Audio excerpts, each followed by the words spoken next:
Olá pessoal, meu nome é Sara Machado e nós estamos iniciando mais um episódio do nosso podcast. Sejam bem-vindos ao Papo de Laticínios. E para vocês não perderem nenhum episódio, eu vou pedir para vocês se inscreverem no nosso canal. Isso nos ajuda, a manter o nosso canal aqui produzindo conteúdo para vocês. Então vai lá no YouTube, se inscreva no canal, aciona lá o sininho para vocês acompanharem os episódios semanais. Toda segunda-feira tem um episódio semanal lá às 11h20 no ar. E também deixa um like lá pra gente, Sempre que assistir os nossos cortes ou os nossos episódios, deixa um like, que isso nos ajuda bastante em relação ao YouTube. E também quero pedir para vocês seguirem as nossas redes sociais, @papo de laticínios, @sara.machados. Lá nas nossas redes sociais, no LinkedIn, Instagram, TikTok, Facebook, a gente compartilha os nossos cortes e nós interagimos com vocês. Então eu aguardo vocês nas nossas redes sociais. E eu gostaria de agradecer aos nossos patrocinadores, a Evomilk e o Evopac. A Evomilk é mais do que uma empresa de software. É uma parceira dos laticínios. O software e aplicativo da Evomilk são fáceis de usar e permite aos laticínios gerenciar fornecedores de leite, técnicos de campo e o transporte e a coleta do leite em uma única ferramenta. A Evomilk entende que, em média, 80% de todo o faturamento de laticínios fica no campo. E nós estamos aqui para ajudar você no controle desse aspecto crucial para o seu negócio. Também gostaria de agradecer a Evopac. O Evopac é a digitalização das planilhas, é o nosso programa de autocontrole digital, uma solução completa e inovadora no controle e monitoramento de todas as etapas dos seus laticínios ou da sua agroindústria. O Evopac é o fim das planilhas, é o nosso programa de autocontrole digital.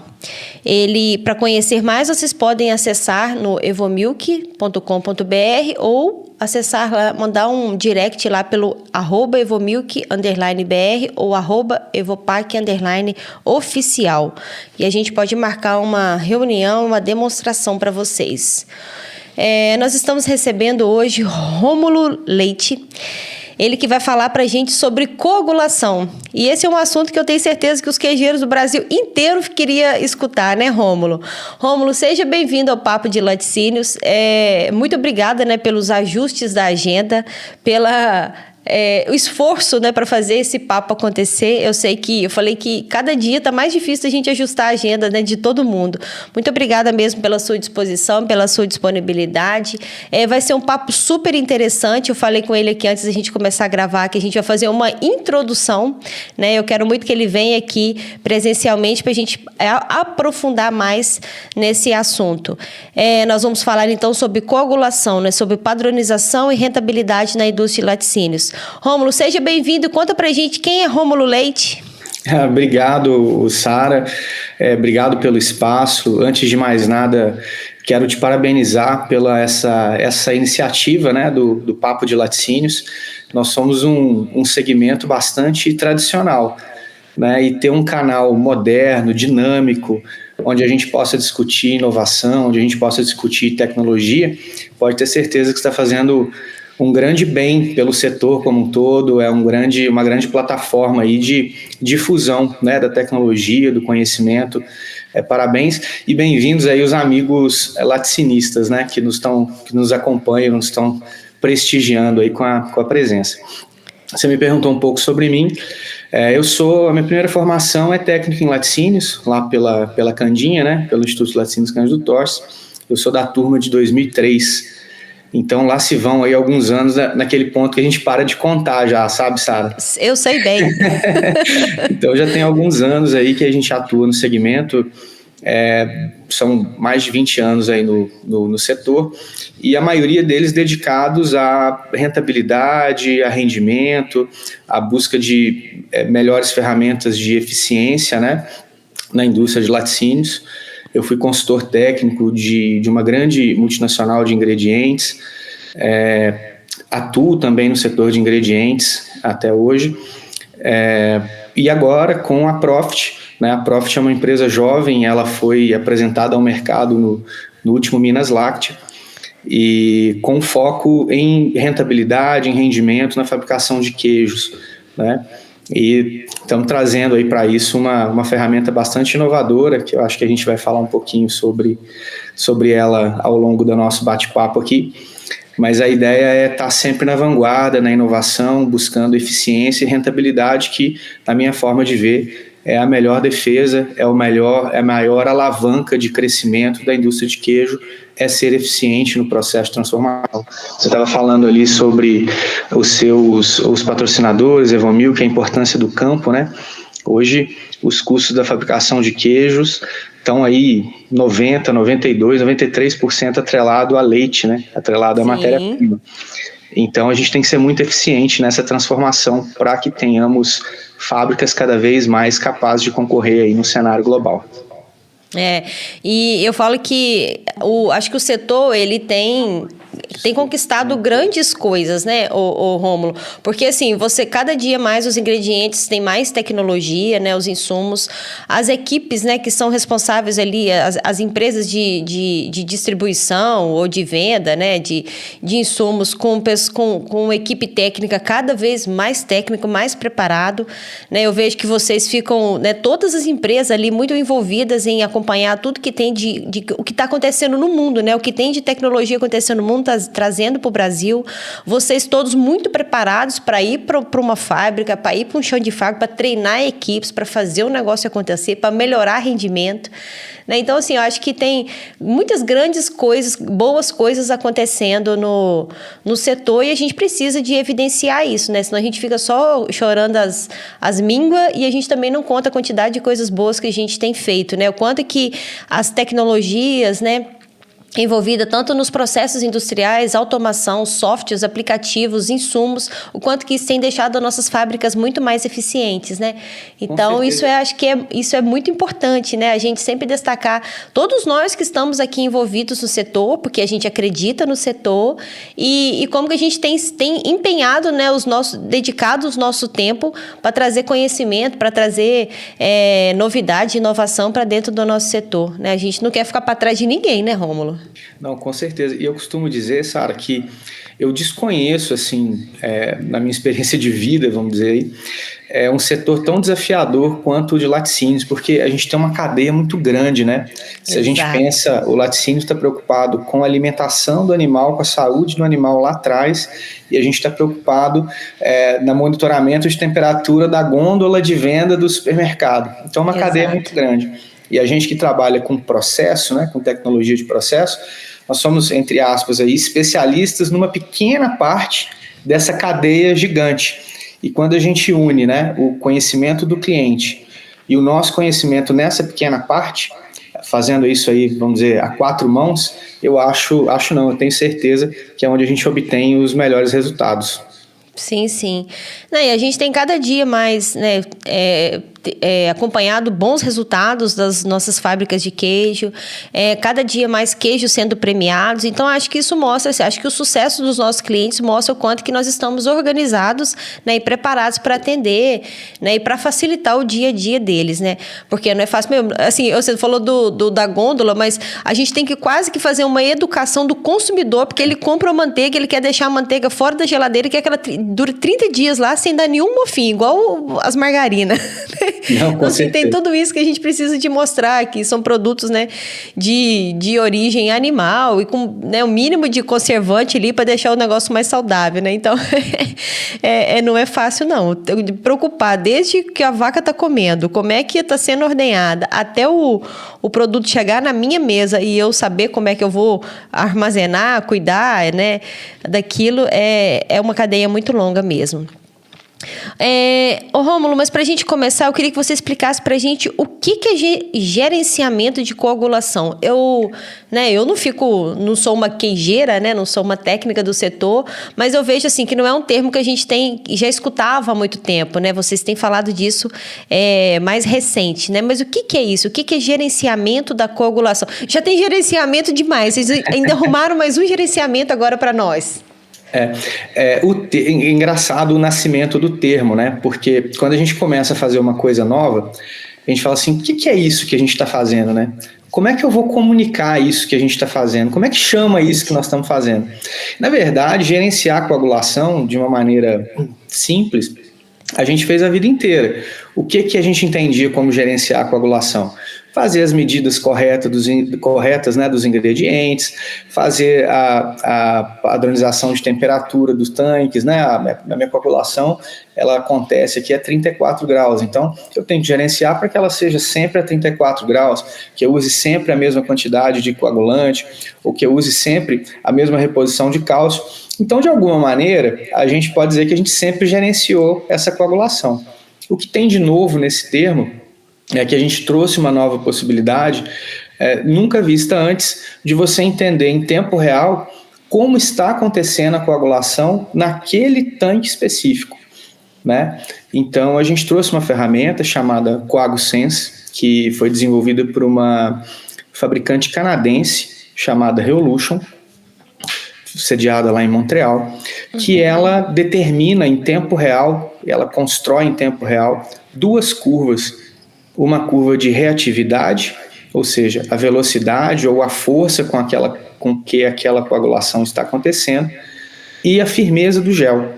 Então você ganha uma ferramenta nova para que você entenda com mais detalhes, e várias leituras se derivam dessas 2 curvas, que você consiga entender com mais detalhes o que está acontecendo naquele tanque e reagir a isso, né? Vamos dizer assim, reagir antes do leite derramado, né? Como você tem uma leitura em tempo real, você consegue ver qualquer anomalia, qualquer coisa que não está acontecendo de acordo, e você passa, assim, de fato, a fazer um gerenciamento efetivo da sua coagulação.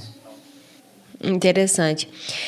Você falou que o porquê, né? Você já deixou assim claro, você, o porquê que é importante isso, né? Desse gerenciamento.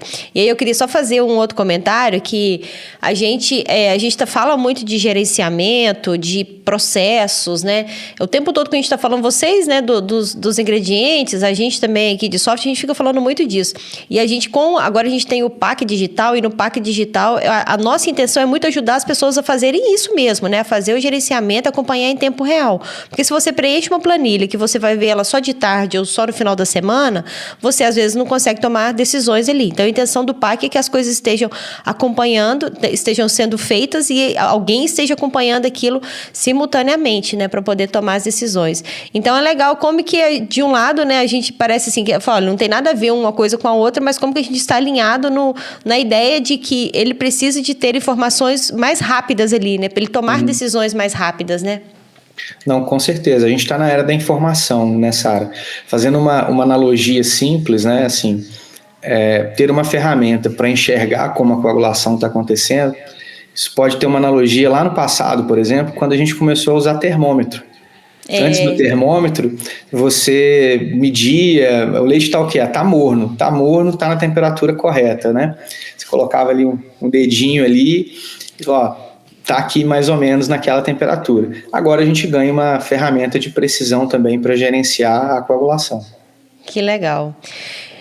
Romulo, quais que são os principais desafios enfrentados numa coagulação de leite?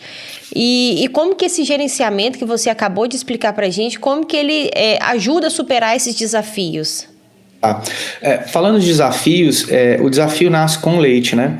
Você tem um conjunto então são muitos, de fatores, né? Tem um conjunto de fatores ali que são inerentes à matéria-prima que oscilam, né? Alguns exemplos, né? O tamanho da micela de caseína, a composição entre alfa, beta caseína, que tipo de capa caseína você tem naquele leite específico, qual o conteúdo de cálcio que tem naquele leite naquela época do ano, por exemplo. Aí você continua nessa caminhada e começa a falar de algumas coisas de processo. Qual a temperatura de pasteurização? A válvula do seu pasteurizador abre e fecha, ou seja, você tem oscilações de temperatura durante a pasteurização, ou é uma moduladora? Você está usando 72 ou 75? A sua retenção é de quanto tempo? Então, a gente poderia gravar um podcast inteiro só dizendo assim, quais são os fatores que interferem tanque a tanque na coagulação, né? Então, você tem inúmeros fatores atuando isoladamente e em conjunto. Então, só para eu entender melhor, você está lá você chegou o leite, você tem um leite no silo, aquele silo seu você vai distribuir para tanques diferentes. Mesmo sendo leite que já foi padronizado ali, quando você distribui para tanques diferentes, ele pode ter diferença de coagulação por tanque. Pode não, eu te afirmo com gênero, número e grau. Tem. Sangue de Jesus Imagina, tem poder. imagina assim, ó, você tem um silo lá de 50 mil litros. Isso. Certo? E aí você fabrica tanques de 5 mil litros. Isso. Então, o leite que você usou na primeira rodada, né, ou seja, os primeiros 5 mil litros, eles ficaram ali 8, 9 horas a menos de tempo de resfriado, por exemplo. Isso já mexeu, por exemplo, no tamanho da micela, da migração de beta-caseína para fora, da micela de caseína. Então, pô, é o mesmo leite, mais ou menos, ele já mudou. Assim, para dar um exemplo simples do silo que você falou, né? Então você tem sim, e hoje a gente consegue enxergar isso, muita variação de reatividade e o tempo de formação, vamos dizer assim, diferentes tempos para chegar na mesma firmeza de gel durante a coagulação. Hoje a gente consegue ver isso e te afirmar com toda certeza. Que legal. Isso nós estamos falando do mesmo silo, né? Isso é exatamente. O que vai Um destacar aqui é que nós estamos silo. falando do mesmo, não estamos falando nem de leites diferentes que chegaram de produtor de caminhão, de nada diferente. Estamos falando do mesmo silo que já. Ponto, né? Por exemplo, você começa a puxar o leite do silo e chega um leite novo no silo. Mudou, né? Sim. O início do ciclo de pasteurização tem uma eficiência X na pasteurização. O final do ciclo, antes do CIP da pasteurização, tem uma eficiência Y, para dar um outro exemplo. Né? Uma agressão em termos de temperatura X e Y. Então, você tem inúmeras variáveis atuando tanque a tanque. E é muito comum, a gente está há muitos anos no laticínio, o cara falar assim, né? O laticinista diz assim, poxa, mas eu fiz tudo igual, o que aconteceu? Né? É que o nosso tudo igual é um desafio muito grande, né, Sara? Como eu disse, esse exemplo do silo, o leite passou 2 horas a mais no silo, já não é tudo igual, já é outro leite. É lógico, né, gente? As oscilações não são, assim, gritantes, né? Mas elas são, sim, importantes e precisam ser gerenciadas. Mas assim, acho que a gente vai até falar isso mais para frente, mas você falou assim, não são gritantes, mas às vezes para o tipo de queijo que está fazendo pode dar muita diferença, né? E quantas vezes a gente ouviu isso, né, na vida? Laticínios nos centavos, né?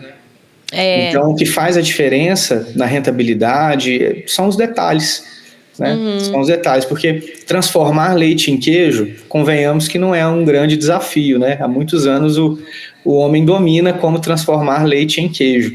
Agora, fazer sempre o mesmo queijo e fazer isso com eficiência é onde é o nosso desafio, é o que faz a gente diferente, né? O que faz uma indústria vitoriosa, uma indústria que cresce, que tem rentabilidade, de uma que às vezes não está tão bem, né? Esse é o que é o fiel da balança muitas vezes, né? A nossa competência nisso. Tem uma frase que a gente sempre repete aqui no Papo de Laticínios, que é assim, o que nos trouxe até aqui não é necessariamente o que vai nos levar, né? Acho que a nossa história é muito importante, né? Igual você contou, por exemplo, a história do termômetro, né? É muito importante, foi muito importante, mas a gente tem que aproveitar tudo que a gente está adquirindo, né, de tecnologias para a gente deixar nossas fábricas mais eficientes, né? O que a gente quer é manter padrão de produto, né? Todo dia eu quero que o meu consumidor sinta o mesmo sabor, né? E se apaixone novamente, é gostoso demais, eu quero continuar comendo o queijo do Rômulo, mas eu preciso que a minha fábrica seja eficiente porque eu preciso de ganhar dinheiro com isso, né? Com certeza. E principalmente, se a gente for entrar nas commodities, né, entre aspas, aí, as commodities lácteas, a mussarela, né, a principal delas, é um mercado onde é o mercado quem determina o preço, né? O preço vem do mercado para você. É claro, existe um trabalho de longo prazo de marca, um trabalho comercial de diferenciação dentro de um queijo que é, entre aspas, comoditizado. Você tem como agregar valor, você tem como fazer um trabalho diferenciado, você tem como entregar propriedades, mas essa não é a realidade da grande maioria do mercado, né? A única defesa é ser eficiente e conseguir ainda ter rentabilidade nos preços praticados pelo mercado. Ô, Rômulo, e esse gerenciamento, né, de coagulação, ele pode ser aplicado para qualquer tipo de queijo E também, ele é viável para qualquer tamanho de laticínios? Se eu tenho um laticínios de 5.000 litros de leite aqui, estou fazendo um queijo Minas aqui, não sei, ou um queijo fino. Estou fazendo aqui e uma fábrica que é de 100.000 litros de leite ou 500.000 litros de leite. Para os dois é viável do mesmo jeito? Ele pode ser aplicado, sim, para qualquer tipo de queijo. Hoje, a maior aplicação dele é para coagulação enzimática, né? Queijos feitos com coagulante, com coalho, com coagulante, né? Que, vamos dizer, engloba a maior gama de queijos, né, do Brasil. A gente tem conduzido alguns estudos também buscando as vantagens de se usar esse método também nas coagulações ácidas, mas isso ainda está em desenvolvimento. O que é um exemplo de coagulação ácida? Massa, por exemplo, para requeijão tradicional, feita por fermentação. Você também forma gel, você também forma coágulo. Hoje a gente corta isso por pH, e a pergunta é, faz sentido cortar isso com a padronização de firmeza de gel também ou não? Então isso está em estudo ainda, mas a coagulação enzimática, sim, para todos os tipos de queijo. É válido lembrar, assim, que existem coagulações que são mais desafiadoras para se gerenciar sem o equipamento, é onde ele faz muito sentido, assim, ele é um divisor de águas. Para citar dois exemplos aí, fabricações de queijo fresco ou fabricações de queijos de baixa umidade, por exemplo, parmesão, onde você tem, no caso do parmesão, um corte com coágulo muito frágil, e no caso do Minas Frescal, uma coagulação muito rápida, é onde você vê o equipamento performando assim, com níveis de ganho absurdos, tá, Sara? A gente tem algumas aplicações aí de 3% de ganho de rentabilidade, por exemplo, nessas fabricações. Uma coagulação mais estável, mussarela, prato, mais estável que eu digo, você tem uma janela maior de coagulação, né? Uma coagulação de 20 minutos e tal. É uma reatividade mais branda, as pessoas manualmente erram menos, né? Nessas fabricações. Você tem ganhos aí na ordem de 1 a 2% de rentabilidade ao gerenciar a coagulação e determinar o mesmo ponto de corte, né? E esse é um ponto importante, assim, falar qual o benefício principal, né? Assim, o princípio eu pego todas essas variáveis que estão atuando ali dentro daquele tanque, matéria-prima, processo, ingredientes, temperaturas, e eu consigo transformar isso numa curva de reatividade, porque tudo isso interfere na reatividade. Então, ao ler essa curva de reatividade, eu consigo entender o que está acontecendo na formação do gel. E mais que isso aí, eu tenho uma segunda curva de firmeza de gel, onde eu padronizo a firmeza de gel no corte. E por que isso é importante? Por que essas duas coisas são importantes? Primeiro, reatividade está intimamente ligada à retenção de sólidos. Então, a gente precisa... Como é que é o dia a dia de uma aplicação de um coagulsênzito? A gente precisa entender no processo de cada fábrica, de cada queijo, qual é a reatividade ideal para aquela curva. E ter essa curva de reatividade como modelo. E a função nossa de operador, de fábrica, é buscar mexer nas variáveis para a gente manter a mesma reatividade sempre. Agora, independente da reatividade, que é uma construção do dia a dia, a gente traz um benefício imediato, que é cortar sempre com o mesmo ponto, com a mesma firmeza de gel. Por que isso é importante, Sara? A gente fez a vida inteira, a gente evoluiu a vida inteira, nos últimos anos, né, em automação industrial, por exemplo. Sim. Né? O que a automação faz? Ela te dá a possibilidade de repetir o seu processo exatamente da mesma forma todas as vezes. Os mesmos tempos, as mesmas temperaturas, todas as vezes. Só que a gente partiu todas essas vezes com gel com uma firmeza diferente, lá atrás. Então, se eu parto de um gel, cada hora com uma firmeza, e aplico um processo todo padronizadinho, via automação, por exemplo, eu vou ter queijos diferentes. Porque eu parti de um início diferente, você compreende? Entendi. Então, o coagulsênese, ele vem também para tornar as automações industriais ainda mais eficientes, ainda mais viáveis. Não é raro, hoje em dia, você ver o operador bypassar algumas coisas na automação, porque ele vê ali a sensibilidade dele na beira do tanque, ele fala assim, olha, se eu mantiver esse mesmo tempo de processo que está setado aqui na automação, eu vou ter problema no queijo.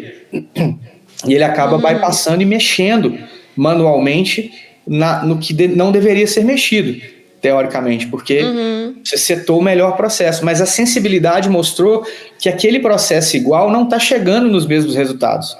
E a grande variável que faltava para toda a indústria mundial, tá? A gente está em tempo real com o mundo em relação ao gerenciamento da coagulação. A gente trouxe para o Brasil em tempo real com o mundo. Então, o desafio mundial é que a gente nunca partia do mesmo lugar. A gente sempre partia com um gel diferente, fazia a mesma coisa e tinha queijo diferente. Entendi. Né? Ô, Rômulo, você fala de gerenciamento de coagulação, você fala de automação, mas você acha que esses ajustes que a gente faz tô chamando de ajuste, mas eu nem sei se o termo correto é esse, pode me corrigir, tá? Que a gente faz ali já no processo industrial, ele pode corrigir, ele pode amenizar ou corrigir um leite com qualidade ruim? Ou você acha que quando você tem um leite com qualidade, quando você chega numa fábrica que o silo já está com com leite com qualidade boa, todo o processo se torna mais eficiente ainda? Ou você fala assim, não, Sara, ali a gente corrige tudo? Sara, tem uma máxima no leite que é assim, né? Se você tiver leite ruim, fatalmente você vai ter um queijo ruim. Se tiver leite bom, você ainda pode estragar ele e ter queijo ruim também, né? Os danos, quando a gente fala de leite ruim é um termo muito amplo, né? A gente teria que entender mas ruim nós estamos aspecto. falando aqui de principalmente CPP, né? Que é um básico que a gente ainda precisa de falar aqui no Brasil, né?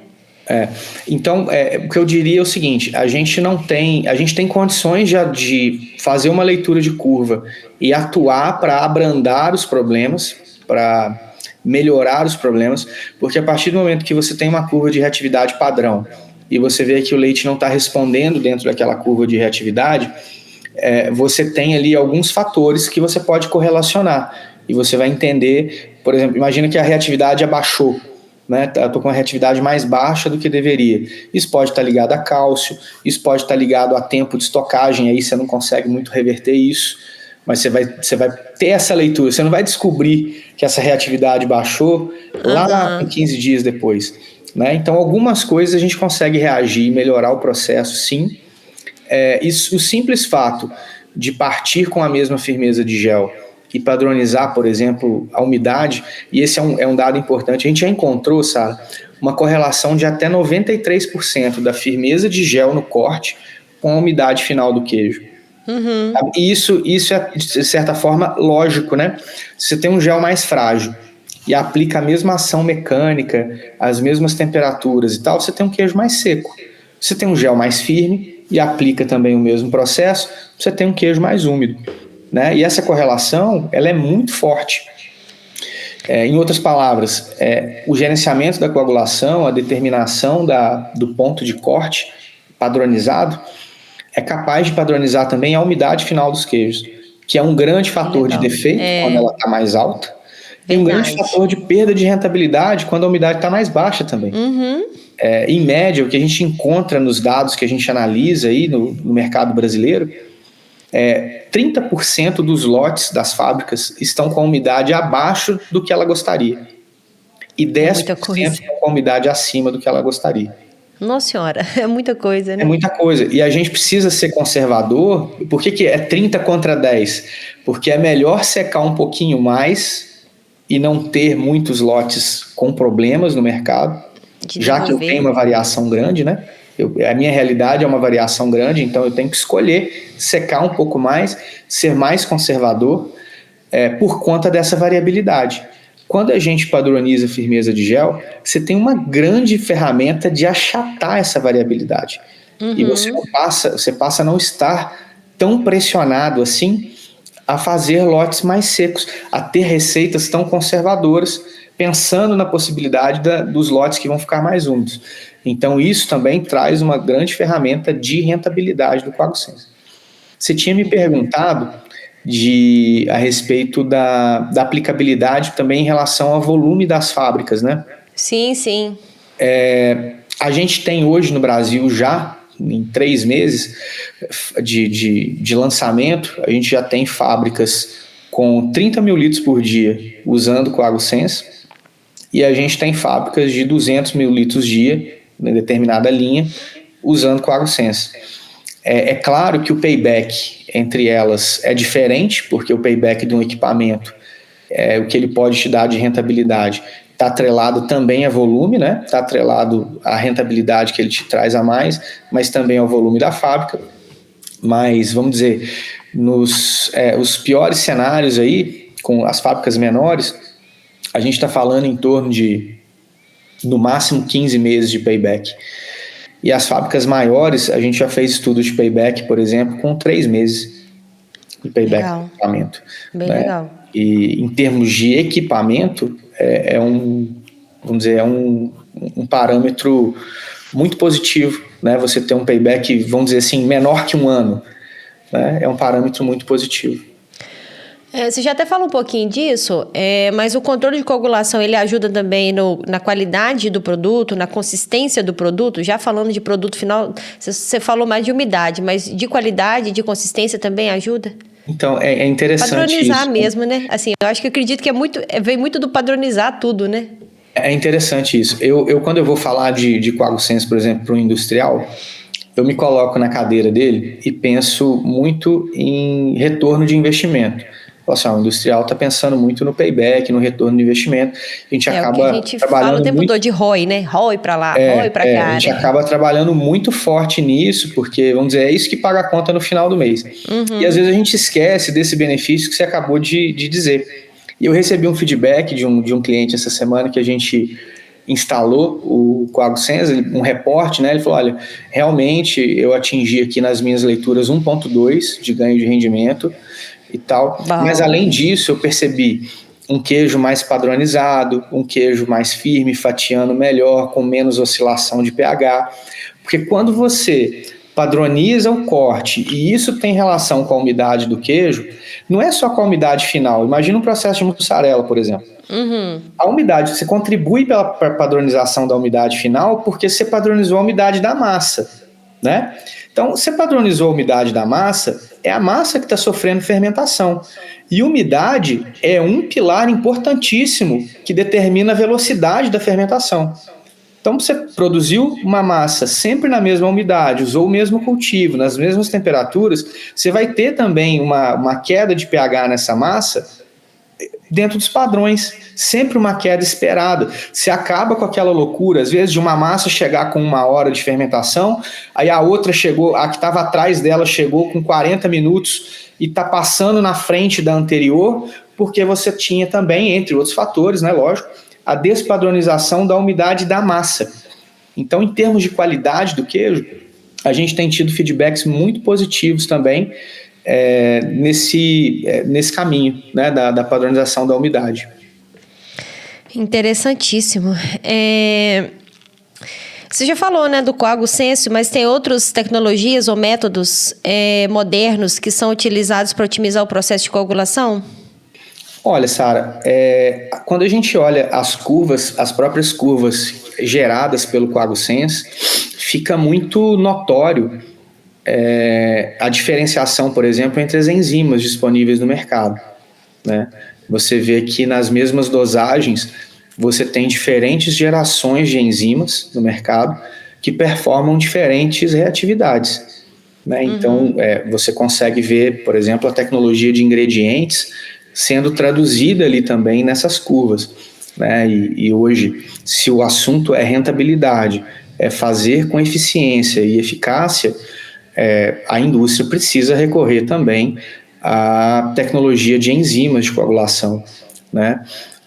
Além disso, existem alguns aspectos tecnológicos que são usados há muito tempo, muitas vezes fora do Brasil, que o CoaguSense serve como, vamos dizer assim, o termômetro para estudo disso. Vou te dar um exemplo prático.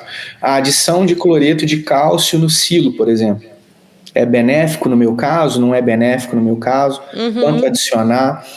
Você consegue ter uma leitura com o CoaguSense do resultado disso, né? O que isso impactou na minha reatividade da coagulação, por exemplo.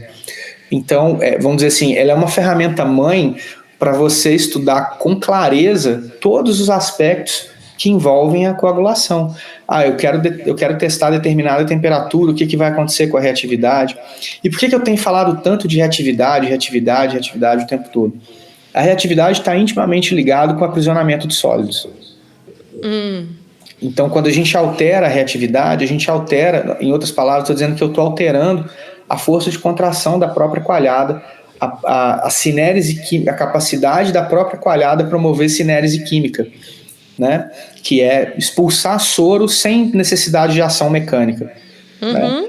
Então, tudo isso que afeta a reatividade, você ganha uma lupa ali dentro da indústria para um trabalho de longo prazo, não é um trabalho que a Profit faz, é um trabalho que a indústria vai entendendo as suas características no dia a dia, né? Usando a ferramenta, e você ganha um novo patamar analítico e para tomada de decisão da coagulação e retenção de sólidos como um todo. Entendi. Você já falou, você deu exemplo aí de rentabilidade, e eu queria até que você comentasse pra gente assim, né, um pouco mais de que maneira, né, que o gerenciamento de coagulação ele contribui para a rentabilidade, e aí dentro disso eu já queria que você comentasse assim, como é que tá, aproveitando que você tocou no assunto, nosso leite em relação aos sólidos, vocês que ficam muito em contato com indústrias fora do Brasil, o que vocês acham que aqui a gente pode melhorar? Pensando que a gente já está comprando leite, que o nosso caminhão já está indo lá buscar, que a gente já está com toda essa preocupação de melhorar os rendimentos. Você acha que a gente tem possibilidades de melhorar isso no Brasil? De receber mais sólido, de aproveitar muito mais ainda, né, o leite que a gente já está comprando?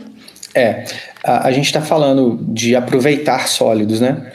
Mas é inegável que a capacidade do aumento de sólidos, e principalmente aí falando de caseína, né, tem um potencial transformador em relação a rendimento.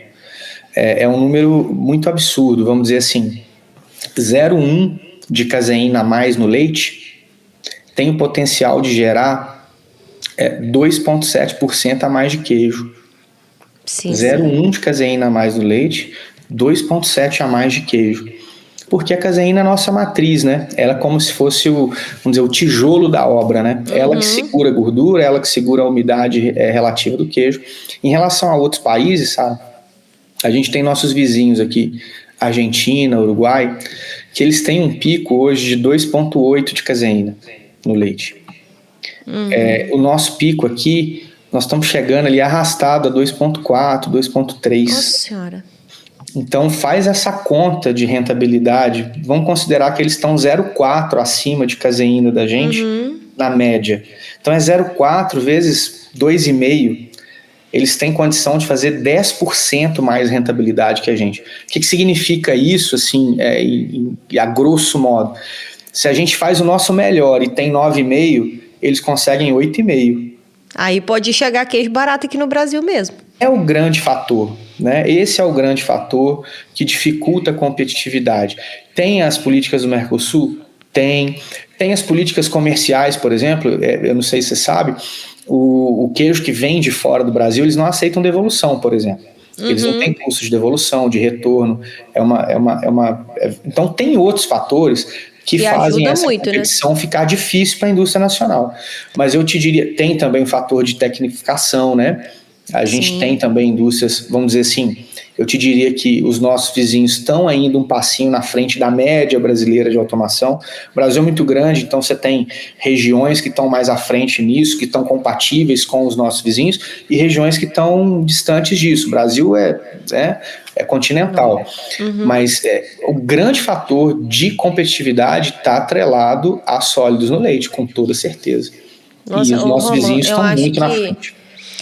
Eu não sei nem se vocês, né, você que acabou de chegar lá do Dairy Vision, nem sei se vocês chegaram lá em algum momento discutir sobre isso, mas eu acho que isso é um assunto que a gente tinha que discutir muito aqui no Brasil, né, porque a gente já tem um sistema de produção caro, difícil, a gente tem um frete caro, né? Não tem nada fácil aqui. Como que eu faço para poder, o que eu posso fazer, né, para esse leite, para eu sair lá da origem com uma rentabilidade melhor, sabe? E isso é benefício para o produtor também, né? Não é só para a indústria, sabe? Como é que a gente discute isso? Eu acho que isso, né? Eu acho que se a gente pudesse sentar aqui, sim, você, que é uma especialista, trazer alguém de repente de captação, né? Um grande nome aí também do Brasil de captação para a gente discutir isso. Eu acho que de repente em 2025 a gente consiga fazer isso, sabe? Assim, de tentar trazer essa discussão mais, a gente discutir mais isso, né? Eu sei que tem muitas grandes empresas, eu sei que tem um movimento muito grande já sendo falado, mas eu acho que a gente tem que popularizar mais, entendeu? Sólidos aqui no Brasil. Eu acho que tem muitas pequenas empresas queijeiras que precisam entender mais sobre sólidos e saber que ele pode melhorar a rentabilidade dele ali, que é um gargalo e que ele pode resolver, né? Assim, nada é fácil mesmo, né? O nosso histórico é difícil, mas a gente conquistou. Agora a gente está contando aqui agora, olha só, o que vocês trouxeram de tecnologia para o Brasil para melhorar a coagulação. Então, assim, a gente tem pontos que a gente pode melhorar, né? Eu falo assim, tem uma indústria trabalhando aí para melhorar os processos. Então, o que a gente pode fazer para melhorar? Onde que a gente corrige, né? Onde que a gente aumenta esses sólidos na indústria de queijo? Sabe, Sara, eu tenho feito um trabalho com os meus clientes. Quando a gente organiza aí 2, 3 vezes por ano, pelo menos, alguns seminários técnicos para falar de diversos temas ligados à fabricação de queijos e tudo. E eu costumo levar nesse encontro uma abordagem um pouco diferente do que eu já tinha visto a respeito de qualidade do leite. O diferente em que aspecto? Eu acho que nessa altura do campeonato não tem mais ninguém que não sabe, por exemplo, que o controle de CCS é importante. Eu acho que não tem ninguém mais que não saiba que psicotrófico é prejudicial. Não tem ninguém mais que não saiba que deixar o leite armazenado 4, 5 dias é prejudicial. Então, o que eu tenho buscado fazer aqui, falando do nosso trabalho? Quanto é prejudicial? Mais ou menos o que eu te falei sobre a caseína. Olha, 0,1 de caseína a mais é 2,5 de queijo.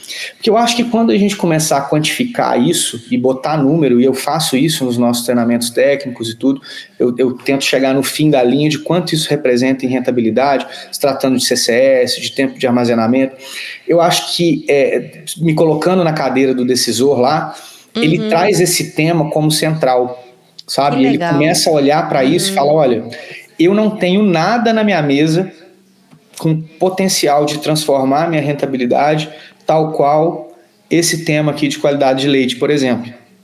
E aí a gente começa a comunicar de uma maneira certa para quem tem condição de fazer os investimentos e mudar a situação. Sim, né? sim. Então eu acho que primeiro quantificar o potencial disso é importante para o tomador de decisão. Como eu disse, nós somos um pequeno pedaço, né, sabe, de uma cadeia enorme, então ele tem ali um mundo em cima da mesa dele, mas quando você fala, por exemplo, que a caseína, isso pode chegar, um impacto de caseína pode chegar a 10% de rentabilidade, o cara vai falar, opa, peraí, eu não tenho nada mais importante que isso, nem PagoSense, e nem gerenciamento de população, não tem nada com esse potencial de ganho. Né? Verdade, E verdade. aí a gente começa a priorizar e comunicar com as pessoas com condições de investir no mercado e fazer essa transformação. E ele entender, assim, eu acho que isso é fantástico, assim, parabéns para vocês. Isso é um assunto que eu gosto demais, sabe? Assim, eu acho que a gente precisa de entender mais, assim, igual eu falo, de popularizar mais esse assunto, né? E ele entender assim também o que é investimento nesse setor, né? Assim, nesse ponto para ele, né? O que ele precisa, a gente precisa de mostrar para ele assim, qual que é o retorno que ele vai ter em cima, né, para trabalhar com o produtor dele para aumentar sólido, né? Realmente assim, é um investimento muito grande, né? A gente pode chamar isso de um investimento muito grande. Quanto que ele vai dispensar de tempo da equipe dele, de dinheiro para ele ter o retorno, né? Então, assim, eu acho que mostrar retorno sobre investimento é um negócio muito importante, igual você acabou de citar, né, que vocês mostram, vocês fazem esses cálculos. Eu acho que cada dia mais a gente precisa de mostrar cálculo. A gente já faz conta de centavo, né, todo dia é centavo, mas num volume por mês, isso faz uma diferença muito grande, né? Vou te dar um exemplo rápido de um outro cálculo. Coleta de leite, né? Se você processa o leite, transforma o leite em queijo, com 48 horas de produzido, você tem o potencial de gerar 12 centavos a mais por litro de leite via rendimento. Se você faz com 48 horas comparado a 72 horas. Ou seja, um dia a mais, né? Se você faz a coleta de 3 em 3 dias, versus 2 em 2 dias, você tem um potencial, a preços de mercado de hoje, a preço de frete de hoje, de 12 centavos de ganho, coletando com 48 horas. Só que isso tem um custo, né? Você vai coletar mais, tem um custo de frete. Se você faz isso da forma mais burra possível, qual que é a forma mais burra possível? Você vai na mesma rota, em vez de 3 em 3 dias, vai de 2 em 2 e busca menos leite. E coloca esse custo lá dentro, esse custo é 6 centavos. Então você tem um potencial de ganhar 12, te custa 6, e não vamos nem falar de qualidade de um leite de 48 horas versus 72 horas, que é quando o log de psicotróficos, de contagem total, explode. É nessa janela de 48 a 72 horas. Explode quanto? 70 vezes. O leite de 48 horas, ele tem 70 vezes menos contagem do que o leite de 72 horas. 70 vezes em termos de contagem total. Cruz credo. Então, uma vez que o cara tem esse número na mesa, eu acho impossível ele não tomar uma atitude e mudar esse cenário. Ainda mais se ele já tiver um aplicativo de coleta da Evomilk que ajuda a fazer a gestão, porque o aplicativo mostra para ele assim, a quantos dias ou a quantas horas está sem coleta aquele ponto de coleta. Imagina, ele pode organizar tudo isso, ele pode simular lá uma rota com outra, ele vai ter o custo, quando ele simula uma rota numa roteirização, ele tem um custo lá, olha, essa rota aqui está custando tantos centavos por litro, essa aqui está custando tanto. Se eu mover esse tanque aqui para esse tanque aqui, né, eu consigo ganhar nisso. Então, assim, ele consegue fazer cálculo de tudo, entendeu? Ele consegue fazer de forma inteligente, né? A minha conta é considerando que ele não vai fazer nada disso. Ele vai continuar fazendo aquela rota e vai absorver esse custo e tudo mais, que né? legal.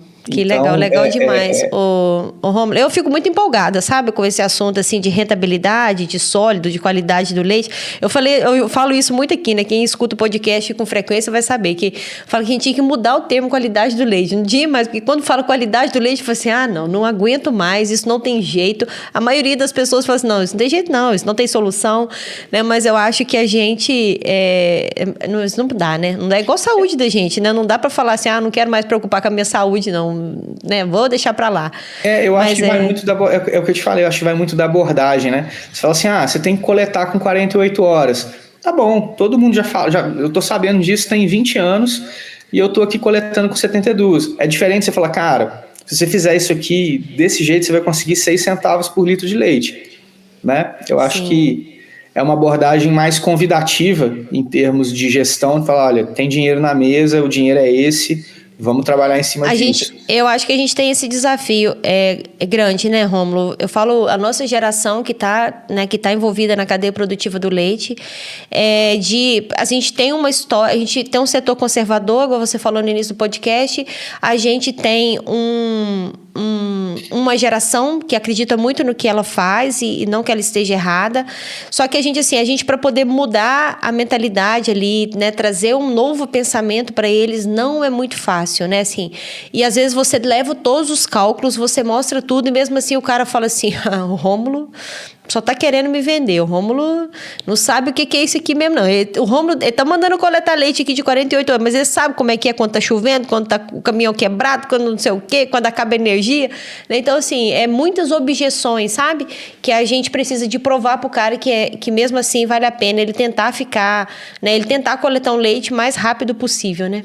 É muito interessante isso, porque desses 20 e poucos anos aí que eu tô no setor, a maioria deles eu estive envolvido com empresas que trabalharam via ingredientes, agora via equipamentos também, na vanguarda, com inovação.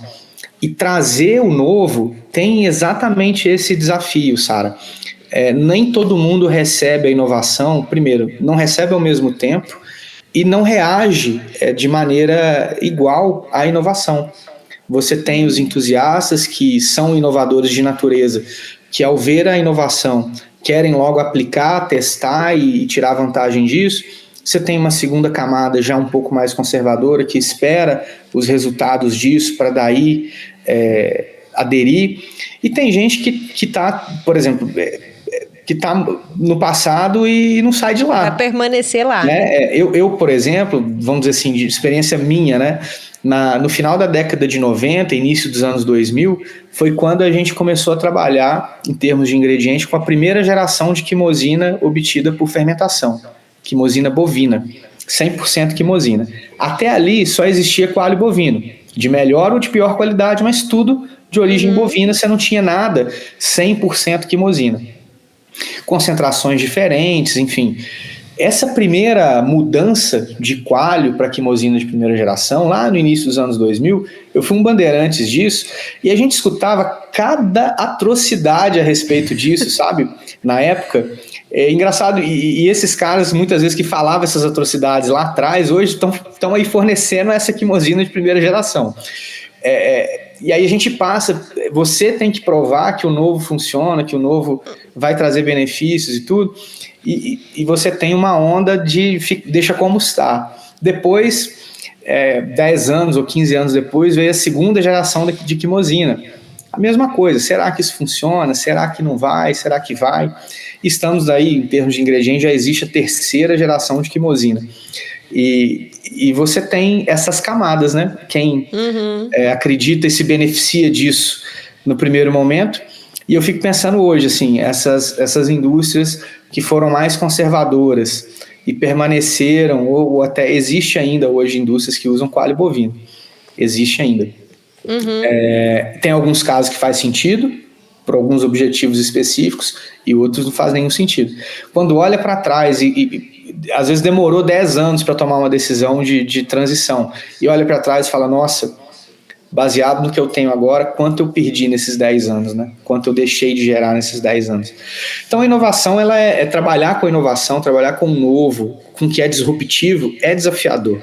É desafiador, mas também é gratificante, porque de uma certa maneira, você também é uma ponte, né? É uma interface para trazer benefícios, para trazer uma nova visão de rentabilidade, e isso é muito gratificante, né? Isso é muito gratificante também, você chegar em casa no final do dia e falar, poxa, hoje eu ajudei uma indústria a ter um resultado melhor, né? E amanhã eu vou chegar de novo e falar, olha, eu ajudei uma indústria a ter um resultado melhor. Isso é gratificante também. Eu falo, né? Quando a gente sabe que a gente está contribuindo para um setor crescer, é realmente muito gratificante. A gente está falando aqui, né, o Rômulo, fazendo críticas aqui às pessoas, mas eu falo assim, e tá tudo bem, né? Cada um sabe o que é pro seu negócio, né? Você vai chegar lá e falar assim, olha, eu tenho aqui uma tecnologia, eu tenho aqui um software que pode te ajudar na gestão do seu negócio, né? Você quer? Não, eu não quero.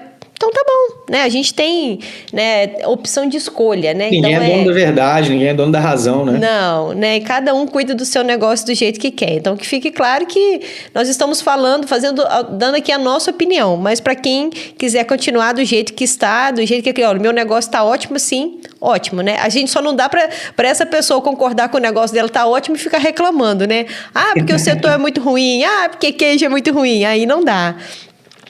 Uma coisa que eu queria, que é uma curiosidade, é que existe diferença de coagulação em diferentes tipos de leite, né, de animais, por exemplo. Eu tenho diferença de coagulação para leite de vaca, leite de cabra, leite de ovelha, búfala e tal? Existe sim o tempo para se obter a mesma firmeza de gel muda. Isso está muito ligado ao conteúdo de proteína e o tipo, né, de proteína, de caseína que você tem presente. Você tem mais alfa, mais beta. Mas até a olho nu é possível perceber, por exemplo, que o coágulo, por exemplo, de um leite de cabra é um coágulo mais frágil do que o de vaca, que é mais frágil do que o de búfala. Mas então muda sim, né? Se algo assim tão sensível em relação ao do próprio leite, entre a espécie, né? O próprio leite que está dentro do mesmo silo. Entre espécies também você vai ter bastante oscilação, bastante diferença de comportamento durante a coagulação. Muito legal. Ô, Rômulo, para a gente ir fechando o nosso papo, não sei se em relação à coagulação você tem mais algum detalhe que você gostaria de deixar aqui, que às vezes eu esqueci de citar, mas eu gostaria que você falasse para a gente quais são as tendências futuras em relação à coagulação, gerenciamento de coagulação, né? Quais transformações você vê que vai acontecer nos próximos anos, o que você tem, como você falou assim, muita coisa está acontecendo ao mesmo tempo aqui no Brasil, mas o que vocês têm olhado para outros, né, para outros países e falado, olha, né, já vamos ficar de olho, já vamos organizar para isso chegar no Brasil também o mais rápido possível. Olha, tem muitas coisas sendo estudadas em termos de melhora de rentabilidade, né, mundo afora aí. Primeiro vamos falar em termos de coagulação, né? Em termos de coagulação, Eu honestamente, Sara, eu estou nesse projeto, topei trazer isso para o Brasil e difundir esse conceito, porque quando eu penso daqui a 5 ou 10 anos no futuro, eu não vejo uma grande indústria de queijos gerenciando coagulação, dando ponto no gel manualmente. Porque é isso que a gente fez até hoje. A gente dá ponto pela observação da coalhada, às vezes com a faca, às vezes com a mão, com baias de Muito tempo. no feeling, né? Do queijeiro ali. Minha coagulação é de 18 a 22 minutos, eu dou uma olhada, quando está na firmeza eu corto.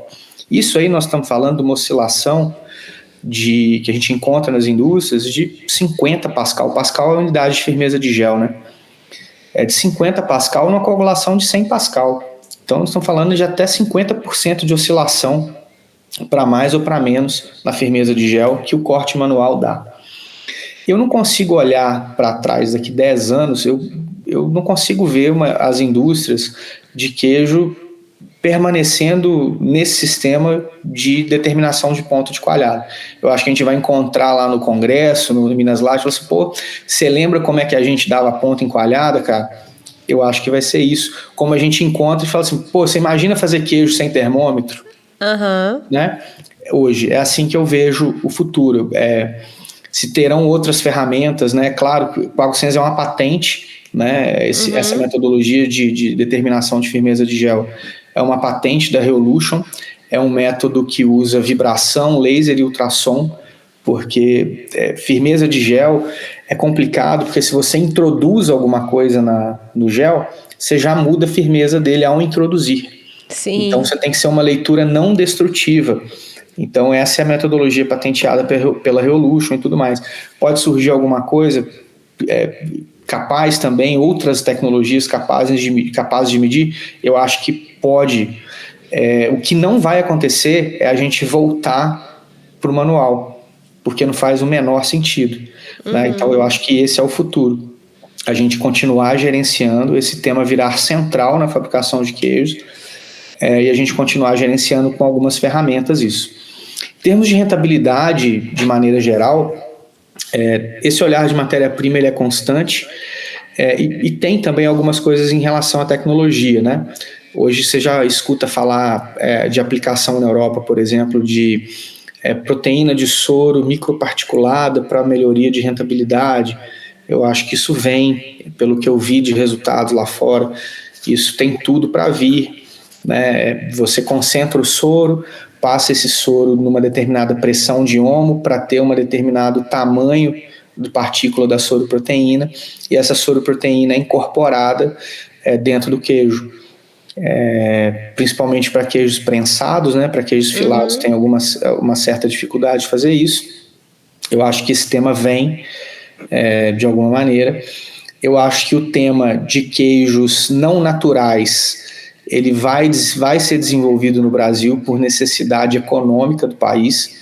Por que eu estou falando de queijos não naturais? O mercado de queijos processados. Não que ele não exista, né, mas ele está, vamos dizer assim, o nosso mercado é muito imaturo em relação a outros países e outras legislações em relação a isso. Isso traz uma certa insegurança e poucas indústrias vão para esse lado, mas eu acho que num país onde a renda per capita, o poder de compra estão cada vez mais desafiadores e o se alimentar é muitas vezes um fator de entretenimento das famílias. O que eu estou querendo dizer? Quando uma família vai um sábado à noite num rodízio de pizza, às vezes a pizza é o terceiro interesse daquela família. Às vezes é o programa, é a possibilidade de fazer alguma coisa fora de casa, de fazer alguma coisa diferente, e isso traz uma pressão de preço para o produto.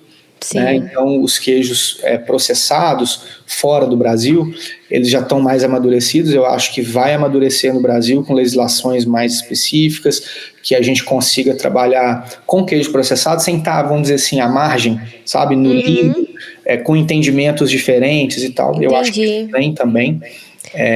Vem como uma opção de produto mesmo, né? Para os dois lados, né? Como consumidor, né? Não é a minha opção como consumidor, provavelmente não é a sua, mas dentro desse contexto do entretenimento, que eu falei, do acesso e tudo, num país subdesenvolvido como o nosso e com uma dificuldade de poder aquisitivo como o nosso, é uma consequência, né?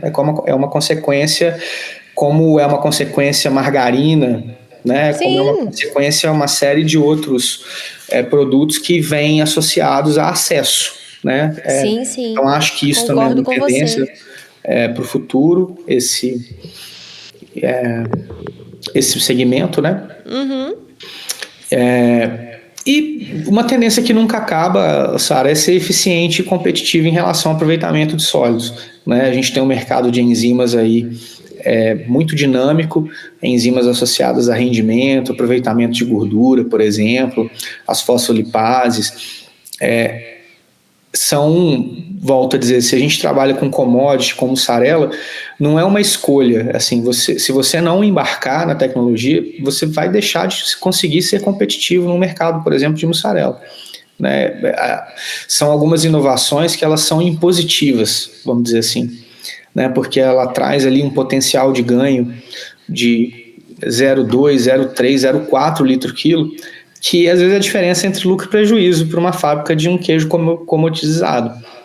Sim. Então, tem que se renovar, tem que se reinventar e tem que buscar eficiência o tempo todo. Eu acho que essa é uma tendência.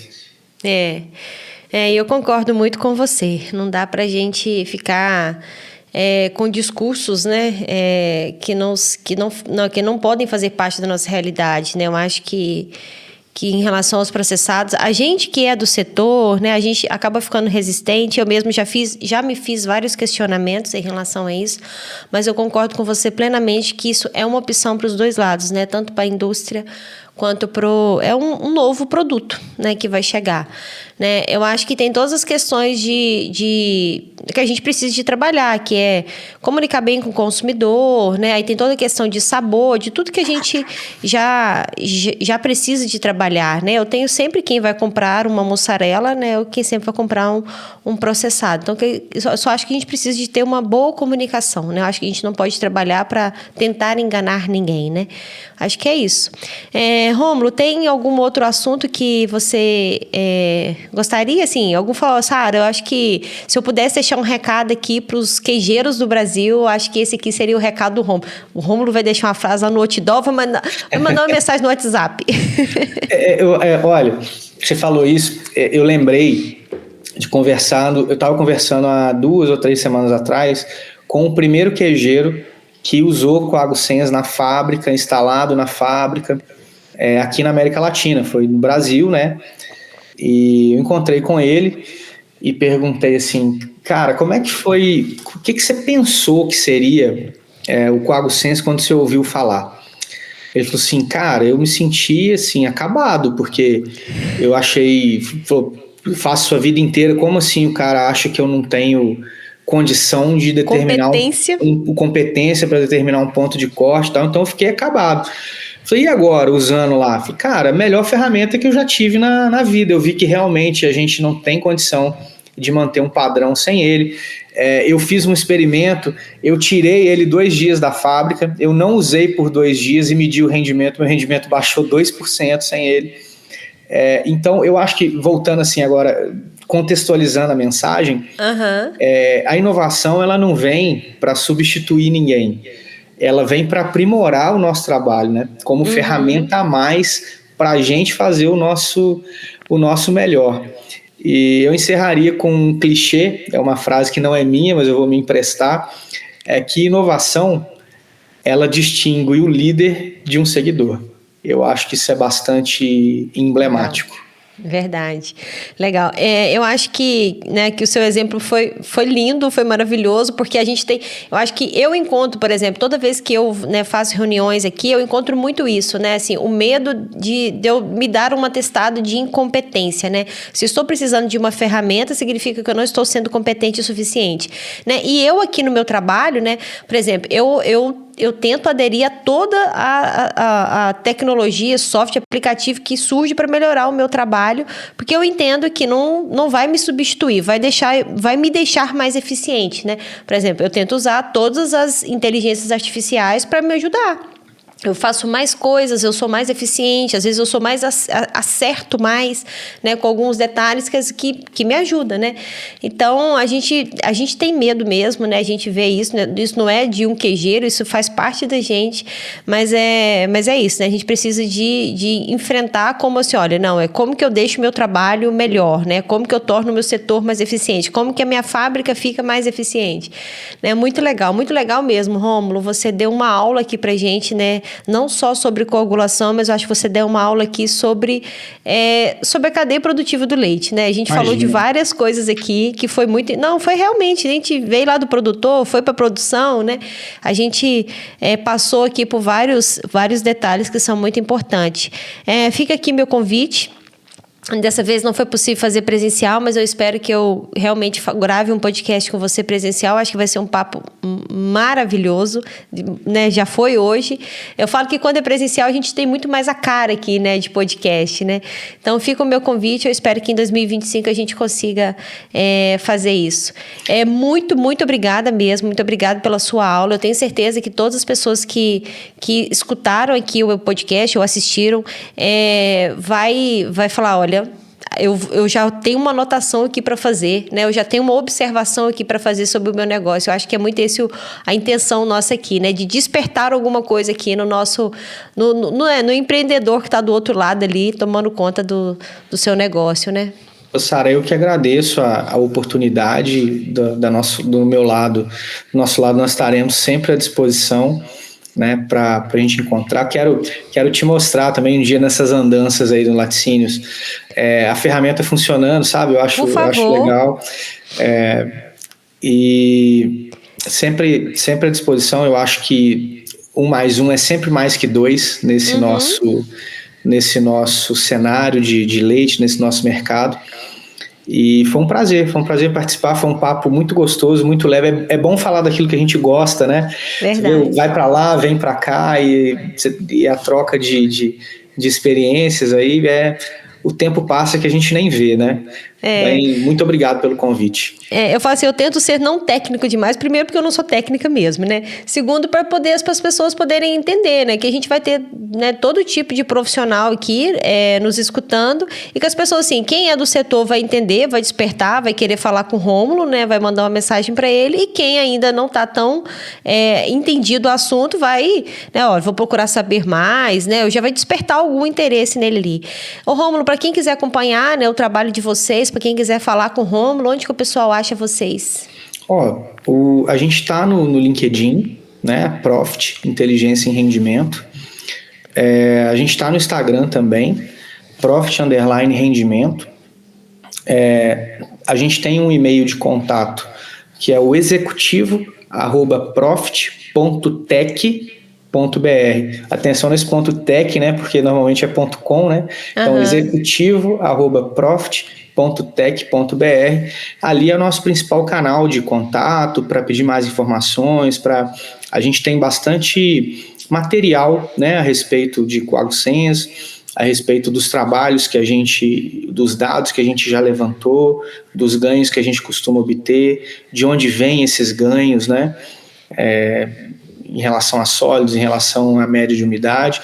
Então, os canais estão abertos aí, e vai ser sempre um prazer responder, receber as solicitações aí de informação, porque o grande desafio da inovação também é comunicar, né? Explicar, comunicar, mostrar os benefícios, e é nessa fase que estamos aí, levando para o mercado algo novo e tentando comunicar da melhor maneira possível, da maneira mais entendível, mais inteligível possível.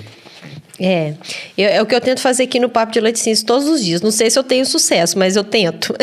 Sara, você sabia que a gente estreou já ganhando aquele troféu ali no Minas Láctea? Pois era pra gente ter falado isso ali no início do episódio. Ficamos tão empolgados aqui que não falamos, né? Mas legal, né? Vale destacar aqui mesmo que vocês, né, foram destaques esse ano eu digo, né, no ano de 2024, para o prêmio de inovação para a cadeia produtiva, para o setor, né, para a indústria de laticínios, durante o evento Minas Láctea, certo? Eles têm lá 2 categorias, né, de prêmio de inovação. Tem uma comissão científica lá da IPAMIG, do Instituto Laticínios Cana do Torce, e eles separam em 2 categorias. ingredientes e embalagens e equipamentos. Então você submete lá a explicação do que o equipamento faz, aponta resultados, pesquisas científicas a respeito, e eles elegem lá, né, a cada Minas Láctea o prêmio de inovação.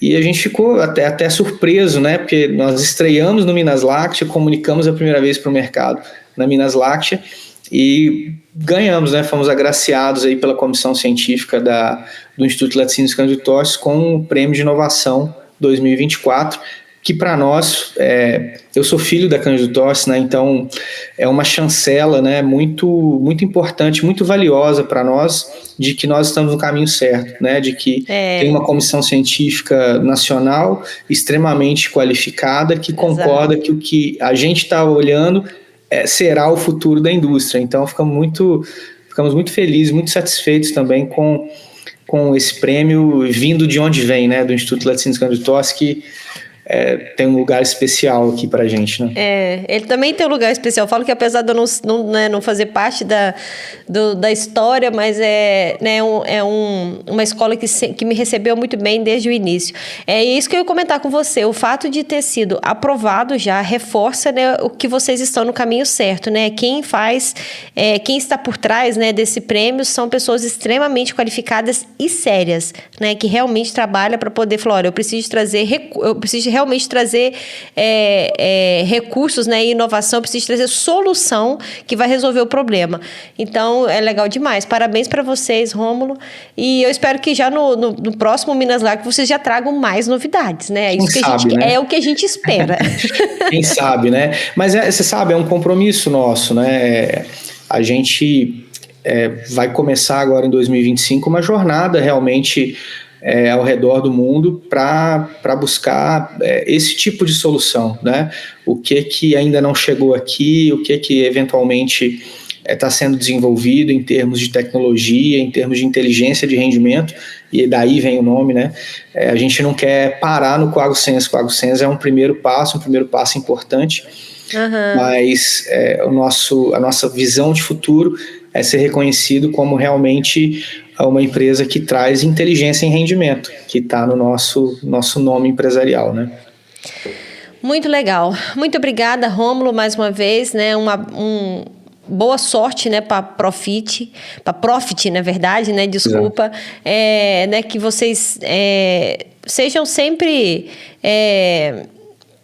um caminho, né, mesmo para trazer inovação, para trazer novidade, né, que você tenha sempre essa persistência, né, Flora, né, deixa eu insistir aqui que vale a pena, né, que você tenha sempre essa vontade, né, que não passe não, tá, que daqui a 10 anos você esteja firme aí trazendo, né, novidades aqui para o nosso setor. Desejo bons negócios para vocês, boa sorte, eu realmente aguardo você aqui presencialmente o mais breve possível para a gente bater um papo, né, fazer né, produzir mais conteúdo de qualidade aí e mostrar para o setor que a gente acredita, que a gente gosta, né, que a gente vai ficar firme aqui trabalhando para melhorar, né? A gente quer que nos próximos Minas Lácteas que a gente se encontre, que a gente conte muito mais histórias positivas do que negativas, né?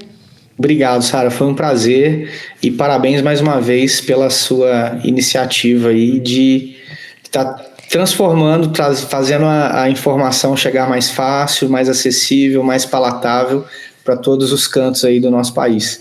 Parabéns. Só quero deixar aqui um abraço pro Arthur, né? Ele que proporcionou esse encontro. Eu espero você aqui também, tá, Arthur? Não vai fugir da raia. Você também precisa de estar aqui com a gente no Papo de Laticínios. Pessoal, para vocês não perderem nenhum episódio, é só vocês se inscreverem agora no nosso canal. Procura lá por Papo de Laticínios no YouTube, se inscreva, acione o sininho e vocês vão acompanhar episódios semanais. Toda segunda-feira, um episódio fresquinho para vocês lá no canal. Siga nossas redes sociais, @Papo de Laticínios, @Sara.machados, @Evomilk_BR e @Evopac_oficial. Um beijo para vocês e até a próxima semana.